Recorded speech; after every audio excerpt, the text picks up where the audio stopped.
Well, speaking of hate comments, I'm guessing at some point you had to deal with hecklers in the crowd. Oh, sure. How do you deal with them? Do you like, because I know some comics they'll start a conversation with them. Yeah. But I know that can really throw you off, I'm guessing, with your routine and what you want to say. Well, yeah, again, adorable. You think I have a plan when I'm on stage. David, you're adorable. I should have better set preparation. I like going on stage and having an idea of where I'm going to go, Sure. and whatever goes kind of goes, much like this is happening. Yeah. There have been hecklers. It depends to me, it always depends on where I'm at in the show. Mm-hmm. And the type of heckle it is.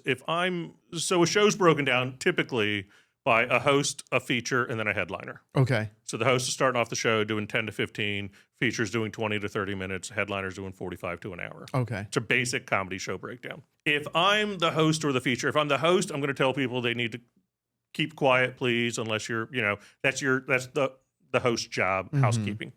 If I'm the feature, I tend to ignore heckles because to me, it's not my show. I'm just setting up the headliner. I got you. I'm there to be funny, do my time, set up the headliner. It's not my show to derail, depending on what the heckle is. Right. As a headliner, you can deal with it more. You can dive into it more because it's your show type thing. So that, it always depends. And it depends on the heckle. Like I've featured before at a show. And where are we at on language on this? Can we use some colorful language? Yeah, if you want YouTube to shadow ban it. Yeah, perfect. All right, great. Yeah, sure. I'm not being demonetized. You guys are. I'm fine with this. Beep. So so there was a show down in Cape Coral at a brewery, and there was a guy sitting about as far from Paul to me, and I wasn't even on the stage. I was standing on the floor in front of people, and this guy. This is many years ago. Trump versus Hillary many years ago. Oh boy. And he had like a lock her up t-shirt on, and I was and he was like, kind of insurrection Santa. He had that kind of look to him. And Wow. Okay. Yeah. And I did a joke about being gay. It's my homophobic joke that I did in the special. My ex was making me homophobic, and everybody laughs because it's hilarious. And then he laughs. And then he looks at me, and again, we're not far away. And he just, as he finishes laughing and the room comes back down, he was like, "Oh, you're a real funny." And I was like, "Oh, interesting. Shit, now I need to address it because like this is very specific." So the thing with hecklers they're looking for attention, and if you give them attention, they're probably going to heckle more. So that becomes a problem. Yeah. So sometimes you can shut things down and move on. Sometimes you need to ignore, and then they're not getting the attention, they stop heckling. But in this scenario, I told him, I said, "Hey, listen," because it's weird. It's a hate crime, but also it was a compliment because he called me funny. Yeah. So it was like a hate crime / compliment. Yeah, I was real conflicted. Which is very hard to do. Yeah, I was like, "Oh, he thinks I'm funny." Wow. So I think, what did I tell him? I said, "Hey, look at you. You're wearing your Trump shirt, and I'm gay, and we can get along, right?" And he said, "Yeah."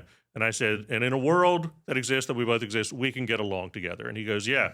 And I said, "And I have a microphone and you don't. So maybe shut the fuck up and let me do my show. Oh, nice. And you sit and be quiet." Yeah. And then his wife applauded really loud at that.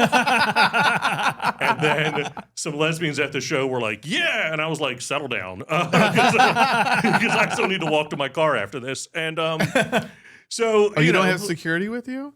Weird. Okay. Adorable. And so that was, and then he was quiet the rest of the show, and that kind of, shut him down. His wife came up to me after the show and appreciated me shutting him down. But that is a weird, when those have happened.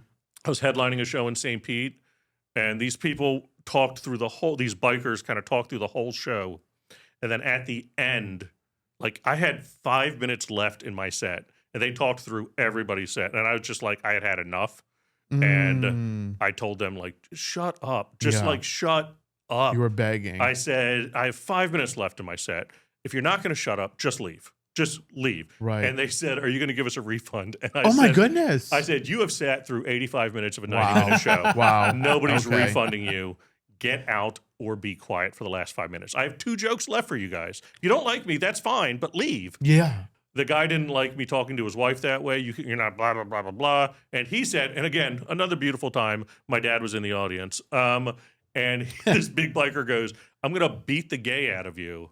And I said, that sounds dumb because the gay goes in you, not out of you. Now who sounds like an idiot? And Wow. so, and then they left, but there is also a difference that, you know, I don't know, whatever, 6'3", 270 pounds. There's a certain amount of that I'm going to get away with on stage, Right. with a bit of confidence. Like, Yeah. I'm not as scared as somebody coming up on stage, but also I'm sure my dad was like, "What is happening, Jeff? Shut up." So, but then there's just heckles I just ignore, and then they're like, "Oh, I'm not getting attention," and Well, I'm sure you've got, like, you know, like you mentioned, you've got the hecklers that are drunk, and, you know, they don't even know what they're doing. And then you've got, you know, the people that have maybe more ill intention, especially in Florida. I'm sure, yeah, you have your fill of, folks that are not exactly ecstatic to see you on stage. And it's a weird thing after the show, because I'm not that, you know, I wouldn't call myself a hero. I keep going to my camera. I love it. And but I'm being me on stage, and it's weird because the difference that I get after shows, I'll get people coming up to me telling me that they have a gay person in their life, whatever that is.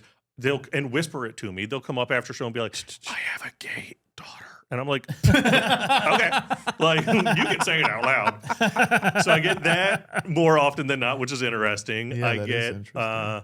People thanking me for being myself on stage. Oh, that's great. Which is sweet. Yeah. And then I get weird things like down in Sarasota, I did a show. And after the show, I had a 70-year-old woman come up to me. She came right up to me and she goes, "Hey, funny stuff on stage. Be careful out there." And I was like, I don't like how you said that. Like, it felt threatening. Yeah. The way she said it, like, it was Wow. kind of nice. Be careful out there. Yeah. But when she leaned, she was like, "Be careful out." And I was like, who? Are you going to beat me up? I think it felt very ominous. Yeah. That So does I sound- do get some ominous things after shows as well.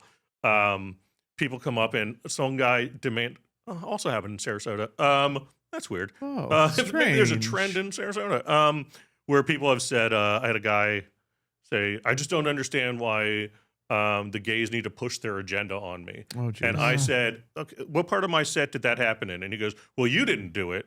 And I was like, "Cool. So I'm just so I just need to answer for the whole community now. Where are we at?" Yeah. Like, wow. give me specifics. And I was trying to sell merch afterwards, and I was like, "Are you going to buy a T-shirt, or where are we at?" And so it's weird. You never know what's going to happen.